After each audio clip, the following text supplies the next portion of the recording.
Welcome to the Great American Collectibles Show, brought to you each week by the National Sports Collectors Convention. Join us every Wednesday evening at 6:30 p.m. Eastern Standard Time and get the latest news from the greatest experts in the sports collectibles world. You can watch us on the Great American Collectibles Facebook page, as well as YouTube, or you can listen to us on Spotify, Pandora, iHeartRadio, or any of your favorite podcast platforms. And now your hosts, award-winning sports collectibles author Tom Zappola and Boston sports media personality John Mallory. Jam, how you doing, brother? What's up, buddy? Hey, Jam, do you have any of my award-winning books?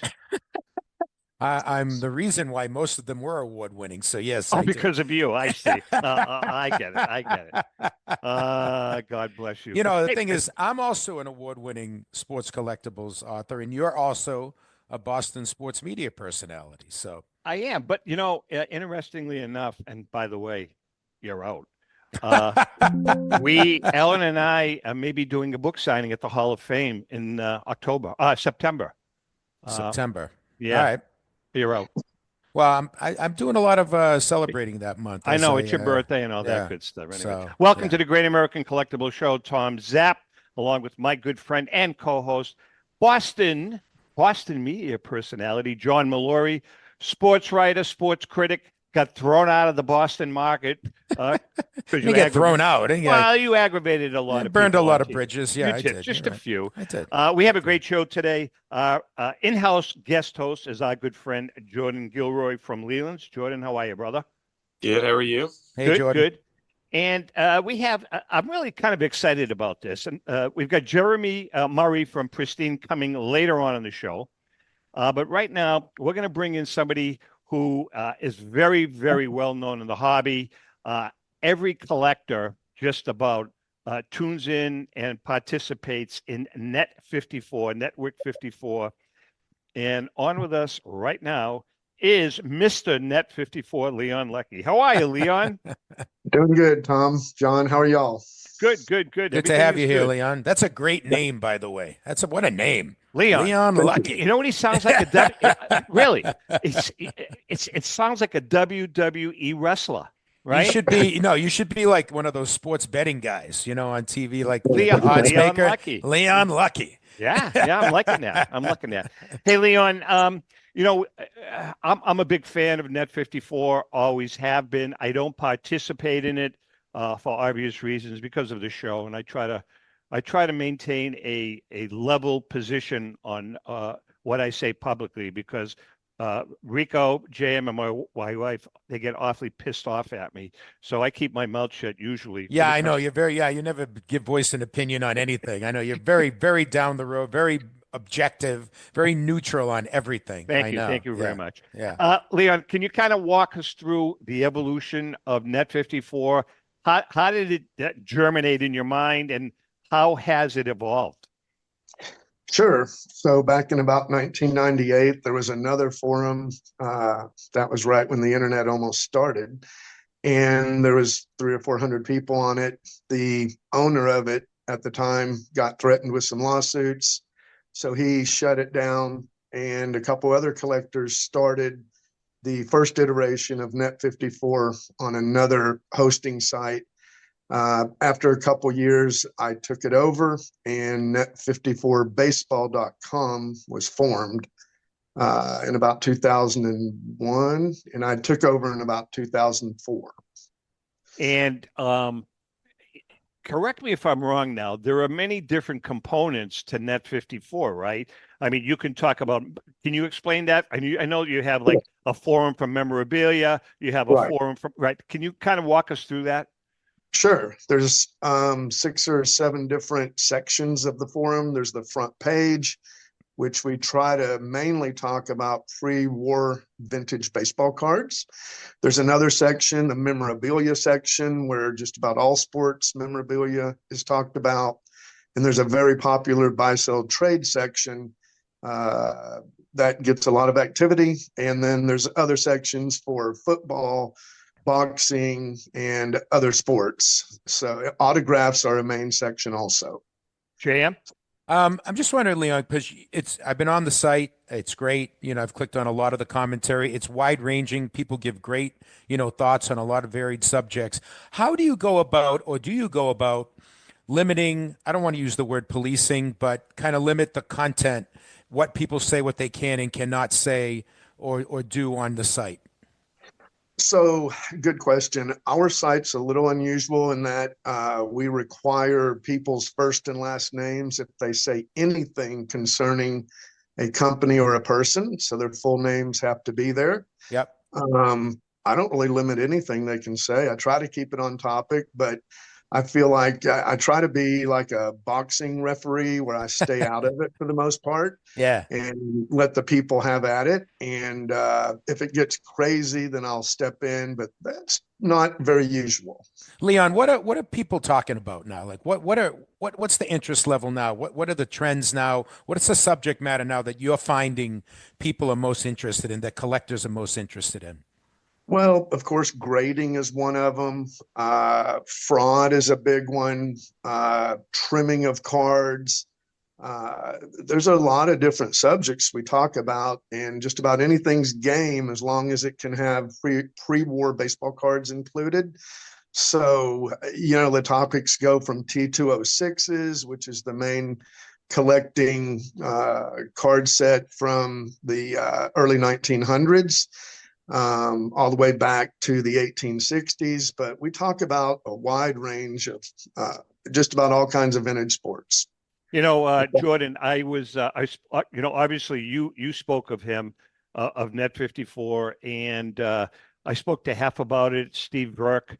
You guys all I know that you guys are sponsors, I believe, of Net 54, but you guys all speak pretty highly of it. Yeah, I mean, people need to voice their opinions, and people that commit fraud need to be called out. If there's no place to do that, then there would just be more fraud, and people would just keep getting away with it, which is a real problem. So people still do it, which is unfortunate. But with technology now and the access and the forum, it's so much easier for people to be called out and for it to be stopped. So it's really important. Absolutely.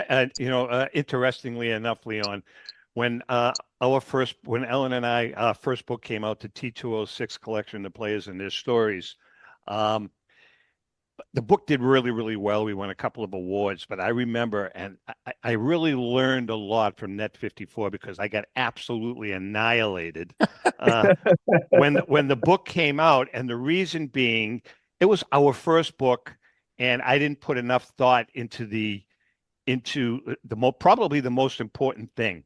I used reprints. Oh no. For the T206 cards in the first book. And I remember Joe Orlando co-wrote the book with Ellen and I, and Joe says, "Are you sure you want to use reprints?"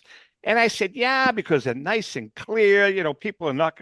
I got absolutely annihilated on Net 54. Everybody loved the book, but I got crucified for using reprints. Now we fast forward recently, and I really learned a lot again about I don't know, maybe a month ago. We had David Hall on with us, and David, prior to coming on the air, David said, "Anything is game." I said, "Okay, let's talk about the Wagner." And David, Oh no. oh yeah, we talked about the Wagner, and David gave, he said, "I want to give my perspective," and we let him run with it. And the next day on Net 54. No. Oh yeah, it was pretty interesting. They were coming out of the woodwork, but again, it was kind of cool, JM. Yeah, we talk a lot on the show about vintage, and we always kind of play it up as vintage versus modern, where a collector's going. A young collector's getting more interested in vintage and getting away from modern because of the uncertainty of the modern day player. And both you guys can comment on this, Jordon and Leon, because you both come from different perspectives. Jordon, you're in the auction business. You're seeing what people are bidding on, and of course, Leon, you're seeing what people are talking about. So, where are we in terms of that? Is it moving back toward vintage? Is the demographic of vintage and modern changing? Just want to get both of your opinions on that. Well, I mean, I can give my opinion. It seems like a lot of young collectors do move back into vintage after they start with their new stuff. Um, vintage is very popular. Babe Ruth isn't going to make any more bad decisions. Neither is Ty Cobb or Lou Gehrig. So there's a little more stability, I think, in the vintage card market. And that brings a lot of people back into it. Plus, the collectors are our heroes. I mean, Babe Ruth, Ty Cobb, Lou Gehrig, Joe DiMaggio, Stan Musial, all those guys. We talk about them all the time. So, vintage is very, very strong. It's gone up exponentially over the last 5 years. Jordon? So, very strong. Yeah, and on the modern side, I mean, a lot of young people kind of go to vintage once they lose money on a modern guy. Like Yeah, right. to a guy, then he'll get hurt. Then they'll say, this is too much of a risk. I'm Yeah. going to go for a guy like Wagner or Ruth because it's much more secure. I mean, it might not double, in 2 weeks because the person's not playing anymore, but it's better than losing all your money. Good point. Excellent point. Okay, so why don't you tell us tell us about the website address, Leon? How can people tune in? Sure. It's net, the number 54baseball.com. That's net54baseball.com. Now I've seen you many times, kind of walking around. You're at the National pretty much every year, right? Almost every year. I've skipped a few, but was there last year. I'll be this year. Yeah. So every year we broadcast from the main stage on Fridays from 1 to 3. We'll be doing it again this year. I want to get you on with us for a couple of minutes at the National. I'll be there Thursday, Friday, Saturday. Excellent. All right, Leon, we appreciate you taking the time to come on board with us, and hopefully we wish you the best to the gang at Net 54. And post on Net 54 that you were on the show. We want everybody to participate. Thanks again. Oh, Yeah. Thank you. Thank you, Appreciate it, Leon. Tom. Thanks, John. Leon Lucky from Net 54. Hey, a little programming note before we get into our good friend Jordon. This coming weekend, Rico and I are going to be up at the Wildwood Community Center, up at the Villages. Doors open from 1 to 3, and it is called the Ultimate Sports Collectors Event. Rico, Michael Asaki from PSA, Tom Ruggi, investor, counselor, who, by the way, has an amazing 52 top signed collection. I'll be the moderator. Rico's going to be signing, Q&A. JM, you know how Rico is when he gets going on stories. He's absolutely hysterical. Yeah, he's the best. So it's going to be a fun 2 hours, and then after that, a little meet and greet. Michael is going to be authenticating some pieces of memorabilia, so we hope you can show up. Doors open from 1 to 3. Again, Saturday, March 8th at the Wildwood Community Center in Wildwood, Florida, which is, I guess, part of the Villages or next door to the Villages, or who the hell knows. Anyway. Also, as I said, that's it. Jordon, let's talk about your auction, man. You got a hell of an auction going on. First thing out of the gate, Michael Jordan is still rocking, huh? Oh yeah. I mean, as far as memorabilia and cards, there's an autograph card that we thought would maybe end up at the price it's already at right now, and there are still 2 weeks left of bidding. So that's pretty cool. I mean, it hasn't shown up in years, and maybe it's going to go for double what we thought. I mean, there's also a love letter that MJ wrote in high school, and you could see the content in it. It's crazy. He's like not really sure if basketball is going to work out for him, and he's like confessing his love to this girl, and it's handwritten and signed at the end. It's so cool. Yeah. Who gave you? Where'd you get that? It From was the girl. the person had a couple letters, and this was The girl that he sent it to is selling it? No, not her. No. Oh, I was going to say she has no soul whatsoever. That's wrong. Well, if she gets $500,000 for it, I think I'd work with. I didn't say she was dumb. I just said she has no soul. Well, if she got this one, then she probably got a lot more. She has some others that she more vulgar than this one that she doesn't want the public. That's funny. Exactly. That's funny. MJ uncensored, right? I mean, it's amazing. It's amazing how, we talk about Ruth, we talk about Gehrig, we talk about Cobb. It's just amazing MJ and how he has maintained being at the top of the pile up here in the modern times, right, John? Yeah, I mean, and Jordan, you can comment. I really thought that. I mean, obviously, it was kind of the Last Dance, which came out. That kind of was the MJ explosion. Correct me if I'm wrong, but it has lasted. I mean, that was 5 years ago now, right? And here we are. He's still. Is he now? Is he now in that category with the Ruths and the Cobbs and the Gehrigs, or not quite there yet? So far, yes. I mean, he is alive, so technically something can happen where his, value can go down. But he stays out of the limelight as much as he possibly He does. Yeah. can. And if someone takes a video of him, it's like him walking to his car in the Bahamas or something. He doesn't really get caught doing anything Nope. bad. So that's pretty good. I And put him in the class of like a Derek Jeter. I'd say Brady as well, although Brady's out there doing everything now. He's so visible. But they all really cultivated and sculpted their reputations throughout their careers, and they were very careful what they showed the public, which is intelligent. Well, you have to be. I mean, I don't listen. I know they do it. I mean, by design, but they have people really, really advising them what to do and what not to do, and I think that's real important. If you have a good publicist, man, that's what it's all about. Yeah. And by the way, after in the second break, it's the last game Oh, this of is the it. first round Yeah. of the Sweet 16. Right. And we have, what the hell do we have, John? We have the, no, I have it here. I can't remember. Hold on. It's great. It's the, week 8, the 1984 Detroit Tigers playing the 1919 Chicago Black Sox. That's going to be an interesting. That's a good game. I have the results. We'll talk about it after the The Tiger, commercial. when you first started this, you were reading off the teams. The Tigers were my team that were like, yeah, you know what? That was a really good team.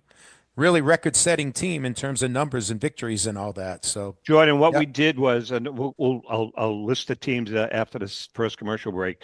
Is we had AI. We had my son-in-law, Danny, the AI savant, who lives in California. He went into AI with some statistics or whatever the hell he did, and we came out with the 16 greatest teams of all time. And this is this is the last week of the Sweet 16. Next week we start the Elite 8.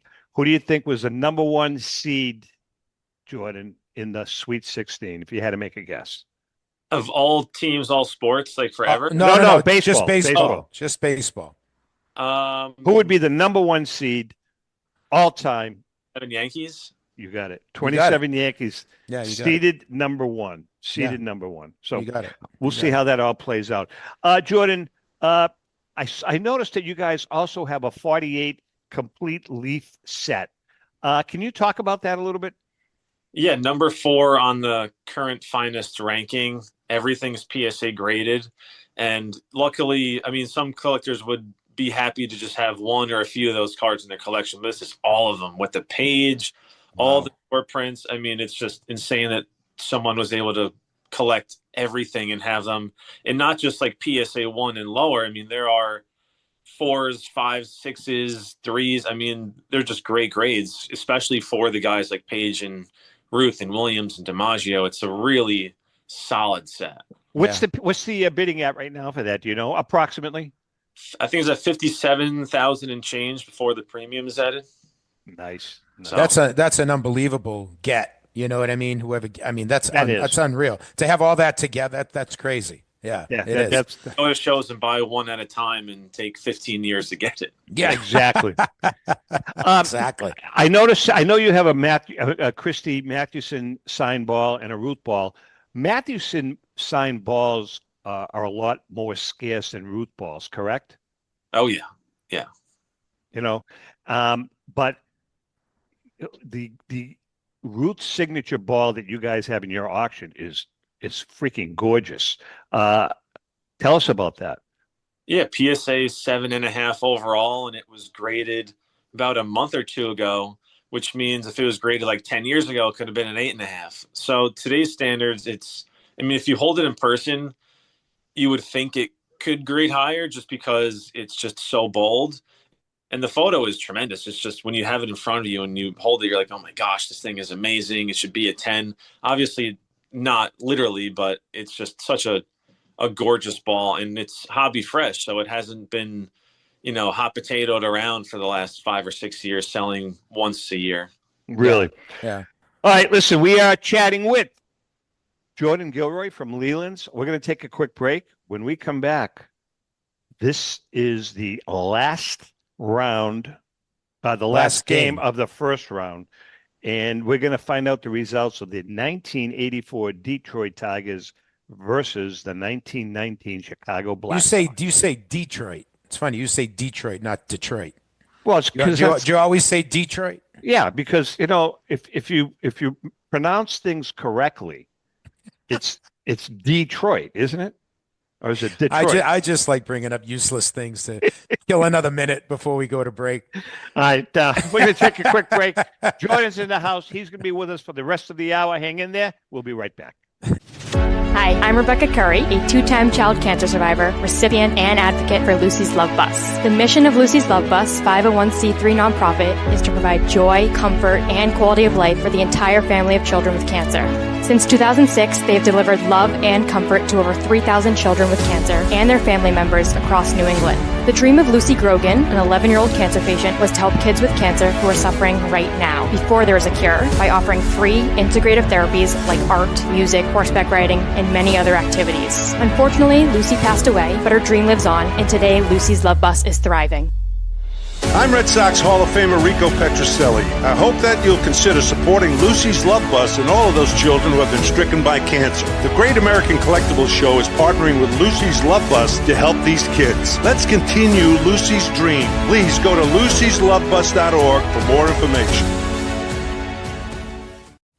For more than 30 years, Robert Edward Auctions has been the industry leader when it comes to helping you realize the most money for your baseball cards and sports memorabilia. In addition to their unparalleled reputation for honesty and integrity, they reach the largest number of bidders in the business and offer lower seller's fees, as well as generous cash advances up front on your valuable material. Contact them today at 908-226-9900. That's 908-226-9900 or at robertedwardauction.com. Since 1996, Brian Drent and the staff at Denver's Mile High Card Company have led the charge in the collectibles hobby. Mile High is a full-service dealer specializing in buying and selling cards and offers a competitive consignment program for all collectors. Whether it be their computerized want list service, appraisals, or auction services, Mile High has it all.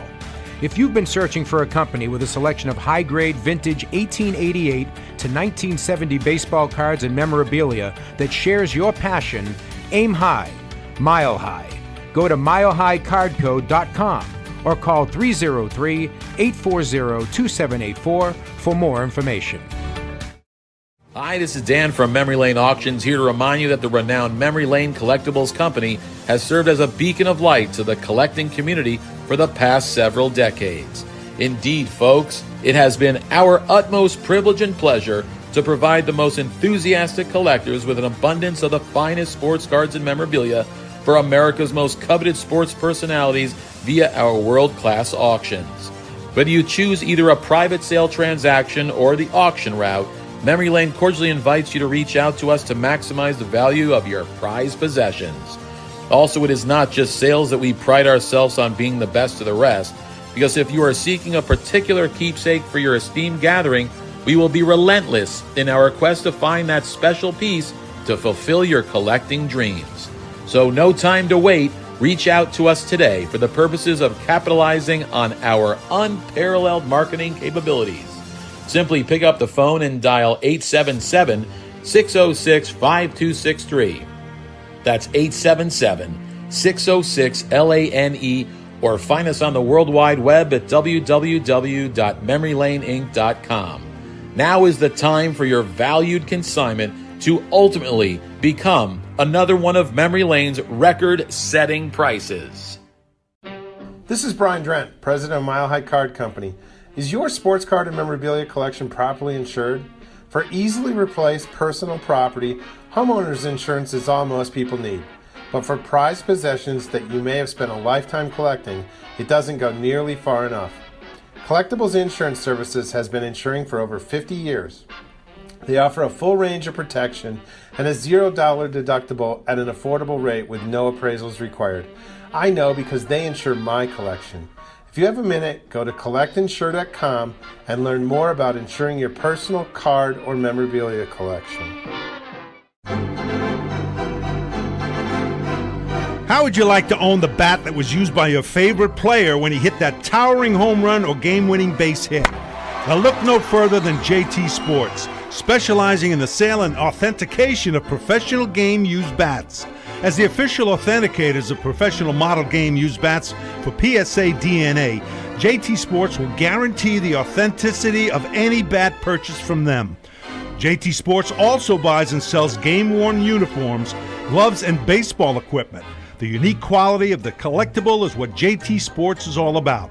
Give them a call at 609-487-8003 or check them out at GameUseBats.com. Okay, we are back.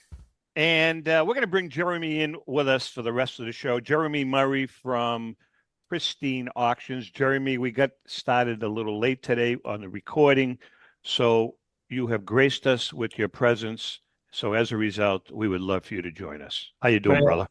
It is great to see you. Always appreciate the invite. I enjoy it. I'm doing great.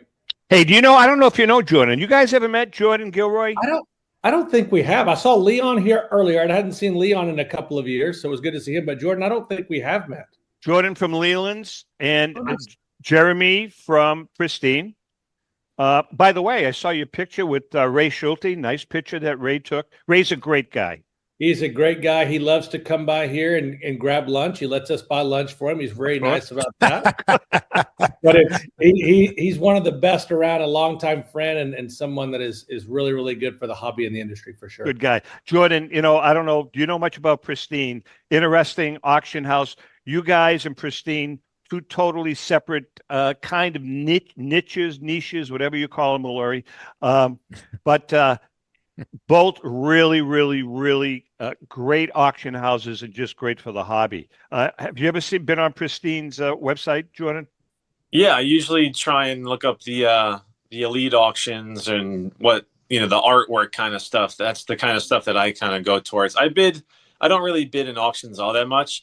I used to bid a little bit more, but yeah, I follow it all the time. There's just constant action every day. I mean, it doesn't stop with them. Yeah, I know.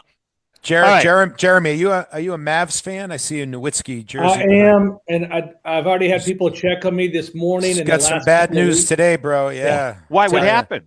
Kyrie is hurt. Yeah. Oh, that's terrible. So they got AD, he got hurt, and now Kyrie's hurt. So, but I said let's shut them down. We'll see them next year. We've already caused enough mess. That's what I was watching ESPN before the show, and that's what Kendrick Perkins said. He said, shut them both down, get all your bigs back, and they're even talking about you guys getting Durant maybe in the offseason. Durant's 112 years old. Yeah, but he can, dude. He's still averaging like 27 a game or something like that, though. So what was the guy's name? You guys, I can't remember. Jordan, you may remember. What was the guy's name that was the number one pick in the draft that year? And I felt so bad. Nice guy. What year? The year that Durant got drafted, he was the number. What was his name? It's the kid Greg Oden. Greg Oden. Man. Yeah, from Ohio State. Sad story. Very sad story. Greg Oden. Yeah. You remember him, Jordan? Oh yeah. I mean, he was huge in college and then downhill. You got hurt. Yeah, he was like National one year. It was a big deal because it was the Cleveland National.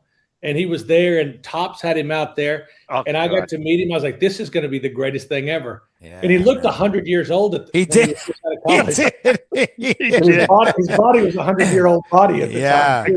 Exactly. Again, but he's a perfect example of you modern collectors. You got to be careful. That's all I was saying. Well, you got to be careful drafting a guy with previous. I mean, look at we talked about MJ earlier. Sam Bowie right, in that Yeah. draft. Good He had leg problems all through college, and you pick him because back in those days, though, you had to get the big man, and even in those even that was year, what was it? It was the early 2000s, right, when I agree. Yep. when they drafted Odin. So still that center, that big guy is still a tough guy to pass up. All right, it is time for the great AI GAX baseball tournament, brought to us each week by our good friend Paul Borges and the staff at PB Collectables, your neighborhood card shop.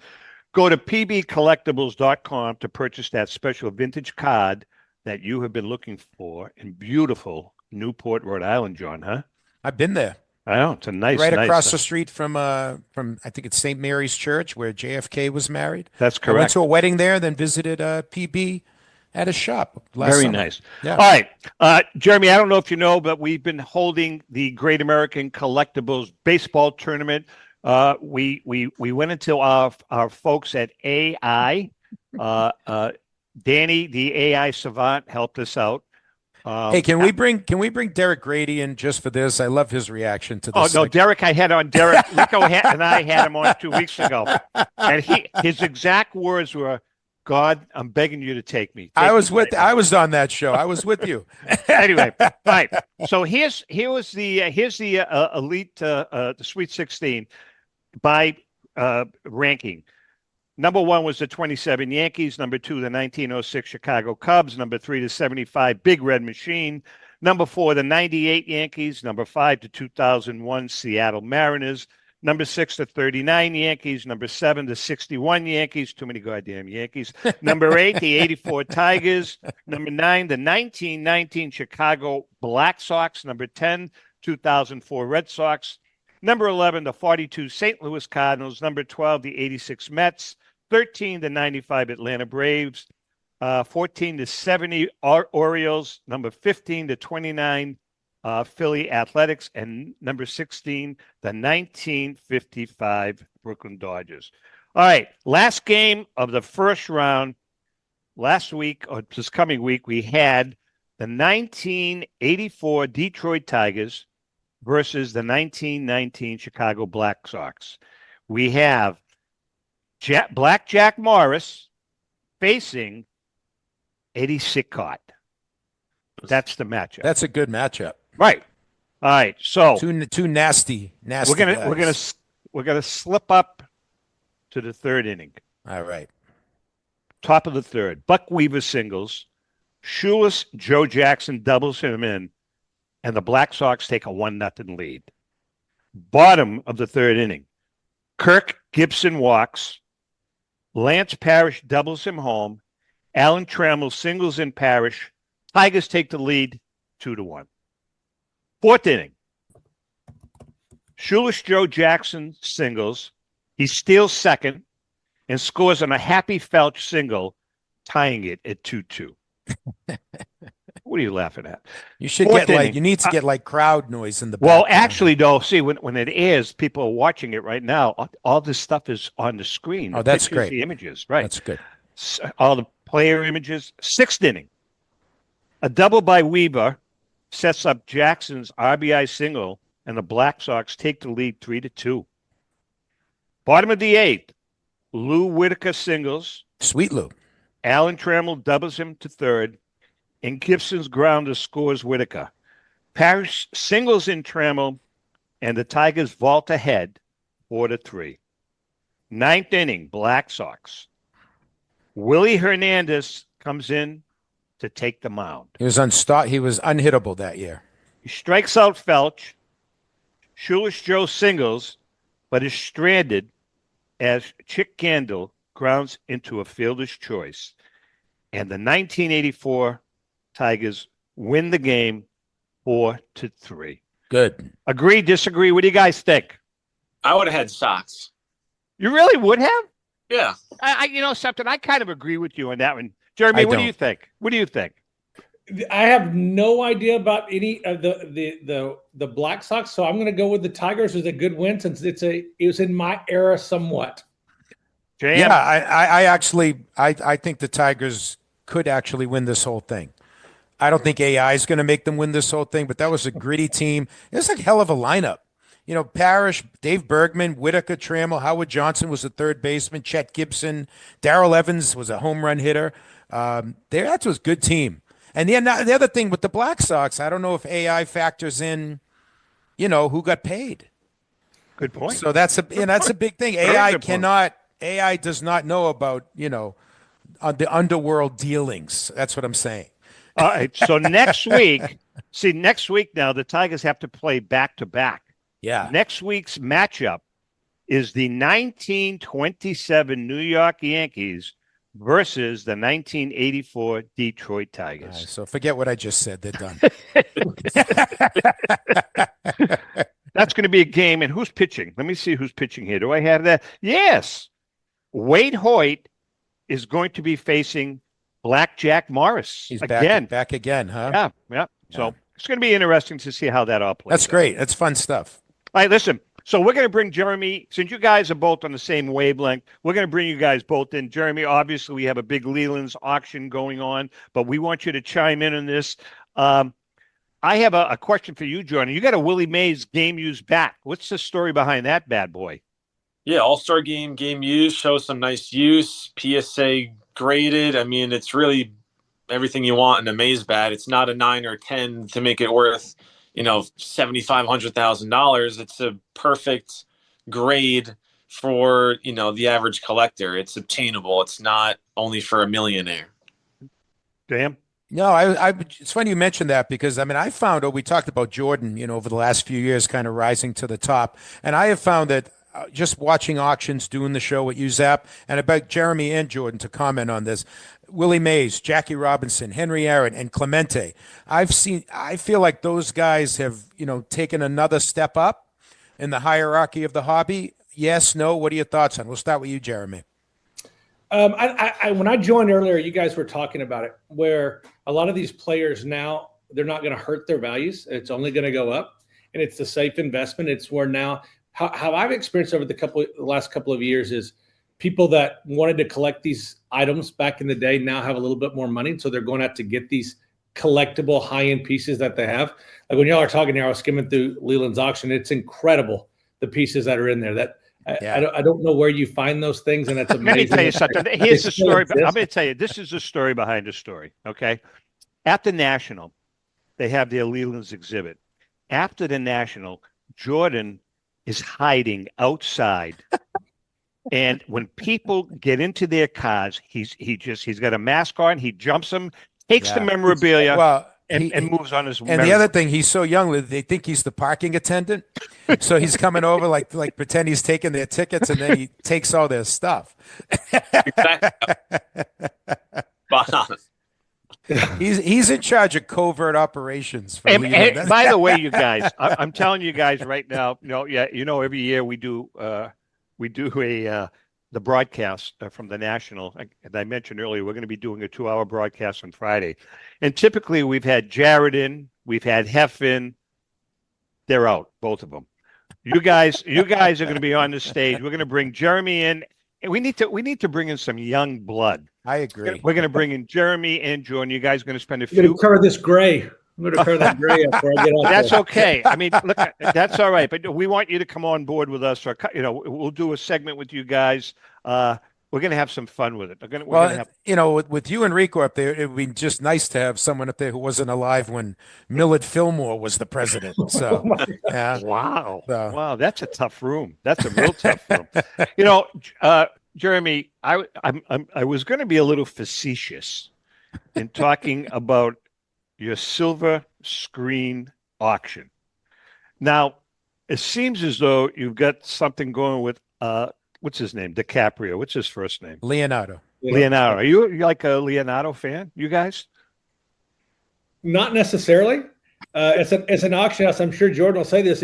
If you can sell it for money, we'll be fans of a lot of things. Absolutely. Yeah, big fans, depending on what you're asking. Now I know Jordan is he is involved in buying some of the stuff. He's not telling you because he's under a fictitious name, but I know for a fact that he's really, really into the DiCaprio's stuff and the stuff from Sandlot, the movie, because I know you guys are probably Sandlot fans because that's right in your wheelhouse when you guys were little tykes, Jordon, right? Yeah, I mean, playing with a Babe Ruth signed baseball, I would never forget watching that. I mean, I was young and I was like, oh my gosh, this is crazy. I would never do that. And then, playing ball in the lot as a young kid, that was great. I don't know if that really happens anymore, but yeah, maybe my generation was the last one to do that. That's kind of sad you mentioned that. JM, this is even before your time, but where I grew up. You grew up not too far from me. Yep. And right down the road from us was the Common, the Sure. Campagnon Common. Yeah. I'm not kidding. I am not kidding. During the summer vacation, I must from ages 10 to 12, 13, at least once a week, twice a week in the summertime, we would just walk down to the Common, and I mean I'm talking kids coming from different neighborhoods. Oh yeah. And we would just pick, choose sides and pick up a game. There were always 18, 20 kids. Yeah. And we played baseball. Man, you can't even see, you see nothing there now. No, it's a lost art, and I was talking with some buddies of mine the other night. Is that, and depending on how many, like sometimes you'd have 10, 12 kids, but even if it got down to having just 4, one guy would field, one guy would pitch. That those two guys, you don't see that anymore. I think, and it's great. Like I love the organized sports. I love it. I've covered, high school sports and AAU sports. It's great, but the neighborhood game is gone. Yeah, and I think it has to do with there's so many guys chime in here. I think it has to do with there's so many different things that kids are doing now. Yeah. I mean, Jeromy, how old are your kids? I've got an 8-year-old little boy and an 11-year-old girl. So are they playing sports at all right now? Organized sports? Yeah, they are. My son just started playing lacrosse his first year, which Great. I did not grow up playing. So I said, I told his coaches, like, I got nothing. Any other sport lacrosse is new, and he loves it. He loves it. They both play tennis. My daughter plays volleyball. Tremendous. But it's since we moved here from Arizona, they've been outside playing more team activities more than ever, and I love that because that's all I grew up doing. And when I grew up, it was basketball season ended on this date, and then you roll to the next season, and now it's all year round for sports. Like you play in and everything. So yeah, it's a big player for sure. Yeah. Jordan, how about you? No kids. I know you have no kids, but I mean, when you were involved at that age, were you playing mostly organized sports? Did you play any pickup stuff?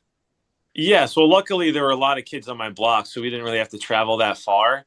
Or parents could just look out the window. But now if I had kids, I'd be pretty nervous of them just like leaving and going to school on their own. There are a lot of weirdos out there. So that's a great point. Yeah. Yeah. It's a different time now too, Zach. You know what I mean? No, I agree with that. I is. mean, my grandkids, they're all really, well, the older ones are really, really active in sports. And I just can't believe what their parents have to do to get them from point A to point B on a regular basis. I know. Like my granddaughter, she's a hell of a soccer player.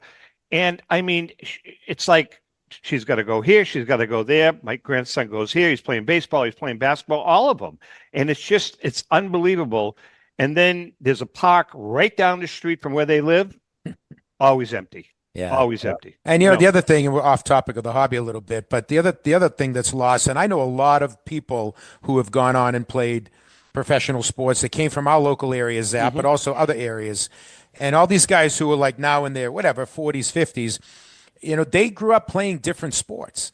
I know a bunch of guys that got to AAA and nearly Major League Baseball. They played hockey, basketball. Now it's like you kind of have to decide exactly at a certain point. Like if you're good, like even your granddaughter, like if you're good now, if she's good at soccer, she's got to do the summer thing and the drills league and all that. It's crazy. I can't even begin to tell you what she's doing. Seriously. I mean, she's playing on. She just, what she played this weekend? She had a game in New York City and then a game in Long Island, and she's 14. Yeah. I mean, it's crazy stuff. Before we take a quick break, though, I have a question for Jordan. Jordan, you got a lot of Jackie memorabilia in this auction. Talk about that. Yeah, Jackie is pretty much a staple of our auctions. We have a category for Jackie Robinson, and the Dodgers. So we have a nice plethora of cards, autographs, no game-used jerseys or game-used bats, unfortunately, but a little of everything else in between. Sometimes there'll be some pennants in there, some pins, some buttons, anything you could really think of minus, the $1 million jersey or the half. Great stuff. I noticed, by the way, a wonderful Willie Mays exhibit card signed by Willie Mays circa 53, 54. Yeah, nice bold autograph too. Cards in great shape. And he gave a little inscription on there too. Can't be. He did. Right. But it's not personalized, right? Or is it? No, it's not personalized, JM. Can you imagine that? Is that your card? Yeah, it is. Yeah.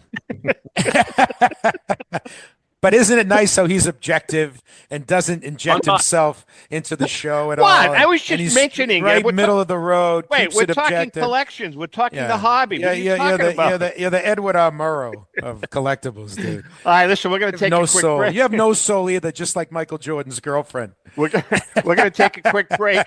Jeremy's in the house. Jordan's in the house. Hang in there. We'll be right back.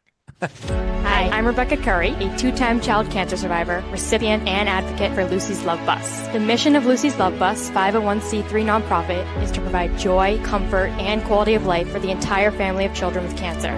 Since 2006, they have delivered love and comfort to over 3,000 children with cancer and their family members across New England. The dream of Lucy Grogan, an 11-year-old cancer patient, was to help kids with cancer who are suffering right now, before there is a cure, by offering free, integrative therapies like art, music, horseback riding, and many other activities. Unfortunately, Lucy passed away, but her dream lives on, and today Lucy's Love Bus is thriving. I'm Red Sox Hall of Famer Rico Petrocelli. I hope that you'll consider supporting Lucy's Love Bus and all of those children who have been stricken by cancer. The Great American Collectibles Show is partnering with Lucy's Love Bus to help these kids. Let's continue Lucy's dream. Please go to lucyslovebus.org for more information. Pristine Auction is a family-owned and operated online auction specializing in autographed memorabilia, sports cards, coins, art, and collectibles. Since their founding in 2010, they've grown to 2 facilities in Phoenix, Arizona, totaling over 60,000 square feet. Jared Cavalier and an incredible staff of over 150 team members serve a very large customer base and enjoy every minute of it. By working with leading authentication companies, Pristine ensures all items are 100% authentic. In addition, third-party authenticators regularly travel to Pristine Auction to provide authentication services on site. Pristine Auction strives to operate its business in a way that's honoring to God, their families, and their customers. With a strong focus on speed, quality, and premier customer service, their mission is to be the leading online auction for every level of collector and fan. Pristine also works for Hope Sports and Identity Hoops International, traveling to Mexico to build houses for the less fortunate. Pristine Auction offers several online auction formats with thousands of auctions ending each day. For more information, go to pristineauction.com. That's Pristine Auction, the best in the business. If you're a discerning collector interested in owning the most important pieces in the hobby, look no further than Leland's Auctions. The original sports auction and appraisal house, Leland's was established in 1985 by legendary Pioneer founder Joshua Leland Evans. And today, President Mike Hefner carries on their tradition. From the Tom Brady card and memorabilia collection to the famed Boston Garden auction to high-end card auctions from every major sport, Leland's has always maintained the highest standards. Go to Lelands.com and get your bid in. That's Leland's, the hobby's leading sports auction house for 4 decades. It's often been said that championships are won on the practice field, and world records come only to those willing to work harder than everybody else. Heritage Auctions is the world's largest collectibles auctioneer because we believe that becoming the best is only an invitation to the challenge of remaining the best. This requires the skills of the hobby's top experts, capable of identifying and maximizing value for our consigners. It requires the most visited website in the industry, courting a global audience of collectors over 1.5 million strong. It requires a dedicated press department that expands our global reach far beyond the entrenched hobby marketplace. It's hard work, but a simple premise. present the finest collectibles to the largest population of potential buyers, and world records will come. We invite all listeners to put the unmatched power of Heritage Auctions to work for you. Auction evaluations are always free, and our commission-based fee structure ensures that our interests are always aligned. The highest possible price for your collectibles. There will always be new world records to chase, so let's chase them together. Visit our website at ha.com and request your no-obligation review today.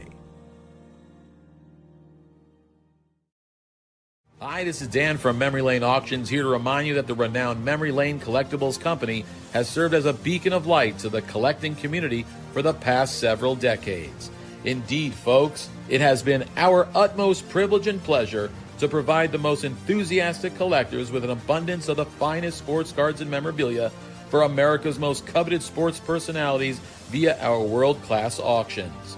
Whether you choose either a private sale transaction or the auction route, Memory Lane cordially invites you to reach out to us to maximize the value of your prized possessions.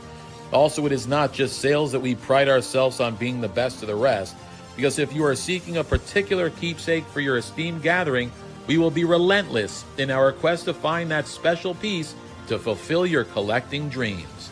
So no time to wait. Reach out to us today for the purposes of capitalizing on our unparalleled marketing capabilities. Simply pick up the phone and dial 877-606-5263. That's 877-606-LANE, or find us on the World Wide Web at www.memorylaneinc.com. Now is the time for your valued consignment to ultimately become another one of Memory Lane's record-setting prices. Okay, we are back. JM, don't you kind of regret that you didn't go to Austin Prep? No, because I can read and write and do all that important stuff, and I can count past 10. And our football team wasn't 8-man, and the baseball team played a full 9 innings. It was great. I'm happy I chose St. John's. Hey, I got to Prep. tell you something. I'm going to give a shout out. My brother Al, who you know very well, JM. I love Al. His grandson, Yeah. MJ, plays for Austin. He's a Yep. sophomore. And the publication, I don't know what this, MLB has something to do with it. He is the number 2 ranked center fielder in the state of Massachusetts. Really? And the number 20th center fielder in all of New England. He's 14 years old. Good for him. Pretty good, huh? I mean, they definitely get that from the Al side of the house in the Zappala household. Listen, I know you were. know. I know you were a runner. You did all that. I get it. I get played it. football and basketball for Austin Prep, to school that wouldn't die. Which is more, I think, a commentary on the caliber of athlete. And had it been for the fact that our starting quarterback didn't get hurt the second game of my senior year, we would not have gone 2-8. We just wouldn't have. That's all I'm saying. You know, I played on a youth football team in Methuen, here in Massachusetts, that was 0-10 and did not score a point. I was on the offensive line, and here's the funny thing: 7 kids from that team. We were probably 13 or 14. 7 kids from that team went on to play college football. Oh, I can. Yeah, that we happens all the had time. great play. We're a horrible. All right, so I'm gonna ask these two gentlemen. Let's start with you, Jordan. Did you play sports in high school at all? Or were you on the cheerleading team? Baseball and basketball. You played What does that mean? Well, wait a second now. You played hoop. Were you on the bench, or did you get some playing time? No, I started in baseball and basketball. I was back then too. So, Jeromy, how about you? I was a basketball player my entire life. John's story there. I played football for 2 years. I was probably 120-pound offensive tackle. We never won a game, so I retired. Horrible. I did. You know, the funny thing is, after that youth football season, I never played football again. It wrecked me for the game. Actually, I did. I was better. I was better in basketball in high school, but we sucked there too. So it really doesn't matter. Hey, Jam, let's talk about the Philly show, man. There's some great stuff coming this weekend. You got it, buddy. East Coast Sports Marketing and Hunt Auctions are pleased to present the Philadelphia Sports Collectors Show, the Philly Show, from Friday, March 7th through Sunday, March 9th, held at the Greater Philadelphia Expo Center on Station Ave in Oaks, PA. Shop over 300 of your favorite hobby dealer booths on over 100,000 square feet of sports collectibles heaven from the 1800s to present day. Major sports auction houses and third-party grading and authentication companies are on hand to assist your collecting needs. The Philly Show is family-friendly, and all kids 12 and under get in free. Autograph guests to include Wilbert Montgomery, Nick Foles, should-be Hall of Famer Steve Garvey. Oh, here we go. Hall of Famers Wade Boggs, Mike Schmidt, and Steve Carlton. And best of all, over 30 Super Bowl champion Philadelphia Eagles will be in attendance. For more information, go to phillyshow.com. Remember, since 1975, the Philly Show is where it all started. So think about this. 30 of the Super Bowl champion 30. Philadelphia Athletics are going to be at the Philly Show. Now, why Eagles, do you think... Eagles, not Athletics, Eagles. The Athletics are all dead. Yeah. Eagles. So why do you think that, JM? You think it has anything to do with because they're not going to be at the White House? Hey, you're right. You're right. Right? I mean, there is that possibility. Maybe right? you're right. They went to the Philly Show and said, "Good for Joe." That's good. Sorry, President Trump. We're at the Philly Show. Yeah, we're at the Philly Show this week. Hey, Jeromy, let's talk a few minutes about. Well, you want to talk about the silver screen auction, Jeromy, or do you want to talk about all the various components that make up Pristine, like? So many different types of auctions. Coin auctions. Yeah. Run with it, brother. Run with it. Yeah, I think it's just it sort of goes along with what we do. If there's a play for an auction, we can kind of drum up an auction for that. And this time our weekly themed auction is silver screen. It kind of went along with the Oscars this past weekend and kind of rolled with that marketing play there. So with the pieces that we have come in from consignment, we're able to put these auctions together. We can do that pretty much for anything. We have a spring training auction coming up, there'll be baseball heavy and hockey's coming up and March Madness and things like that. So you'll see some different themed auctions pop up. It just gives our consigners a little bit more room to move some of their product and some more marketing efforts behind each of these auctions. And Jeromy, you have some neat stuff in your, I think it's your daily auction. You have some cool signed stuff. You get some Paul Skeens in there, Messi, Pujols, Bobby Witt Jr., a real eclectic kind of mix. Yep. It's nice with that, and it's different from the Lelands and auction houses like that are very unique, specific items. We have those in there, but we're more of if you're looking for an autographed jersey, it's a great place to get that. You can pick that up in daily. You can pick that up in our weekly jersey auctions and things like that. It's a great place for just any and all collectors to go there. While mixing in the elite stuff, like Jordan mentioned there, we do have a monthly elite auction with some higher end items, more unique items. So it's a little bit for everybody. Yeah. Hey, Jordan, how many auctions do you guys do a year? 4? 4 big ones and then some pop-ups sprinkled in. So now, I mean, I know half is retired now. I know he's joined the WWE circuit. But you're the acquisition director, correct? Yes, yeah. I oversee stuff here. How many guys do you have out there that are kind of like scouring the area for consignments? A decent amount, and we just have our friends and connections in other states that have been filtering things to us for a while. And you go 40 years back, there are a lot of people out there just ready and looking out for everyone that aren't they don't have a business card from Leland's, but they're part of the team in one way, and they're helping the cause. When we had David Hall on maybe a month ago, I don't know how we got on the topic of the Mount Rushmore of the hobby over the years. And I can't remember exactly, but Josh, he was on the second, he was like number 5 or 6 that came up in the discussion, maybe number 5. But, Josh Evans, man, he's right up there. I'm trying to think who was on it. It was... what's his name? The guy that always took the cash. Rosen. Oh, yeah. He was on it. Jeffrey Burdick was on it. I don't know. I can't remember who else was on it. Bill Mastro was on it, which I thought he deserved. And Josh was like 5th or 6th. But, when you talk about Leland, you talk about Josh Evans, man, that guy was a legend. He really was. Mm.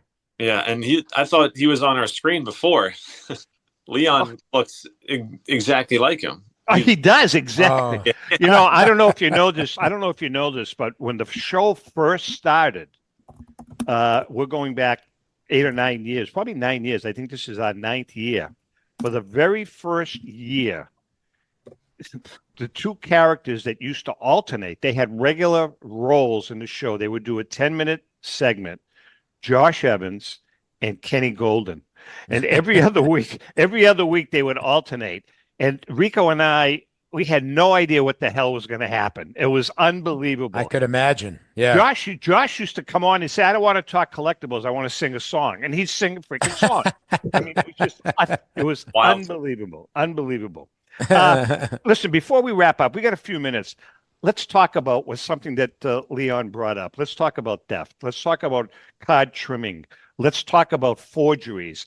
I mean, in my opinion, I think it's rampant. And I don't know. A lot of people want to cover it up and not talk about it.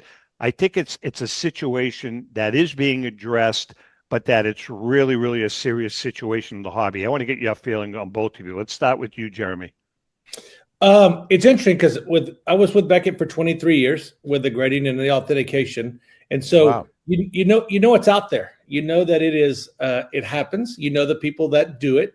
You know the good ones and the bad ones is however you want to take that, and you've got to be careful with that. It's unfortunate that it happens, but in this industry, in any industry, when there's money to be made, people are going to do things that are shady and dishonest, and we deal with it here at an auction house where you get pieces in there that are not authentic and they've got some questionable authenticity, and you do your best to catch that because you want to take care of your customers, and you're not in this for a short-term money gain, just like the crooks are. They want to grab the stuff quick and move on to their next heist. So where there's money in anything, there's going to be crooks, and that's just unfortunately it's just inevitable. Good point, Jordon. Yeah, it's unfortunate. I mean, we get emails and calls all the time, and people sending us photos saying their grandparent met Babe Ruth, and then it looks like a signature that a 3-year-old did. And right. Maybe it's not all malicious. Maybe they just don't know, or they were given a story.